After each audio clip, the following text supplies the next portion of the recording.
There's a gap in my blinds, and I keep thinking when I open my eyes, I'll see him staring back at me through the gap. It's a time in history the people of Ponsonby would rather forget. A full-scale war was breaking out on the streets of an Auckland suburb. A wheel clamper who was then demanding they pay to get their vehicles back. You are a crook. An out-of-control wheel clamper for hire who seemed to enjoy his job a little too much. Well, maybe until this guy clamped onto him. Oh, hi, it's David Farrier speaking. I'm a journalist based in Auckland. How are you doing? Not interested. Thank you. Bye. Mr. Organ is the latest documentary from journo provocateur David Farrier. People won't talk because they're frightened. He's a very dangerous man. Documenting a twisted journey that all began one night in the wrong car park. Michael Organ is a black hole and I've fallen in. Welcome, David Farrier! Thank you. Congratulations on the film. Only took 5 years to make, but we got there. Yeah, so where to begin? I mean, how did this guy, Mr. Organ, get onto your radar? I would walk past Bashford Antiques every night after Nightline. I used to do the late night news, and there would be chaos in the parking lot because he was clamping cars, and he wasn't charging $50. He was charging about $760, and so there was a lot of angst. And I thought, who is this guy? I looked into him. Turned out he was he'd been to prison. He was a prince.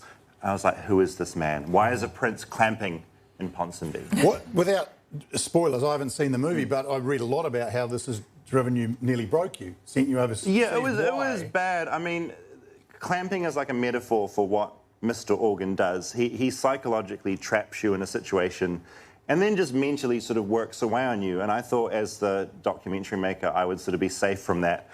But, you know, he got to me, and that was a really, it sort of unfolds in the film, and it was kind of horrific. So as part of you saying this is kind of freaky, and the other part saying this is going to be an awesome documentary. Yeah, that's the constant conflict. I mean, it's funny. There's bits of it that are funny, and that stuff kept drawing me back in, but at the same time, it was also really freaky. You know, 2 years in, he calls me, and he's like, oh, I've got your front door key. Do you want it back? Good God. And that kind of stuff is really unsettling, and there was a lot of that kind of thing. You've said that you would have never done this movie again, but what about Michael Organ? Would he have been up for it again, you reckon? He is a narcissist, so he kind of loves it.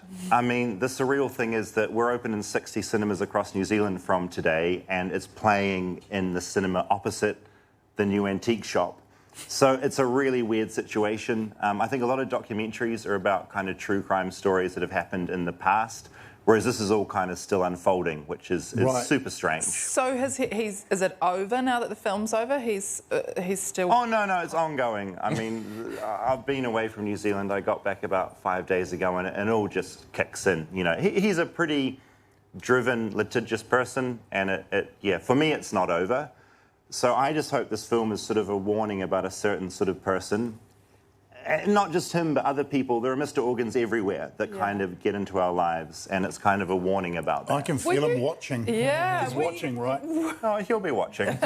Were you he'll be anxious watching. to come back to New Zealand, knowing that he was going to be here doing his Mr. Organ? Oh, yeah, he was a big reason that I left. Yeah. Like, I left New Zealand because he had sort of infected my brain and infected my life, and so... But, you know, I'm proud the film is out. I mean, there are people in there that are speaking out about sort of awful things that have happened to them, and the film sort of gives them a voice. So I had to show it, and I'm excited it's out. But the conflict is it's also bringing a whole lot of craziness back into my life. Jeez. But, you know, it's weird. I mean, we're up against a small indie film called Black Panther 2. You've heard of it? And so, you know, I just am trying to encourage people to see this thing, see Black Panther 2, but also see this really strange, crazy documentary, because it's entertaining, it's strange, it's scary, and I think it's worth watching. Yeah, of course. And New Zealanders are really proud of you. Yeah. So much so that in all the press for this, people have been calling you an award-winning journalist. Oh, yeah, they have. And I did a tweet about this afternoon, because it's very nice to hear the intro, award-winning journalist. For the record, I've never won anything in my entire life. I haven't won awards for documentary. I didn't win anything at school. I was the kid that got participation certificates. Okay. And so I just want to clear that up. Award-avoiding journalist. Oh, look, we've got the key out there. The key said awardless filmmaker. Oh, Mum's going to be so proud. We are very proud of you, Dave, and Thank you. Thanks for coming on the show. go watch the movie. It's called Mr. Organ. It's in cinemas now. Give it up for David Farrier. Thank you, guys. Thank you. Just quickly though, I told you guys that I was New Zealand Cricketer of the Year, Yes, and I'm a constantly. journalist. Would that make me an award-winning journalist? No. No. No.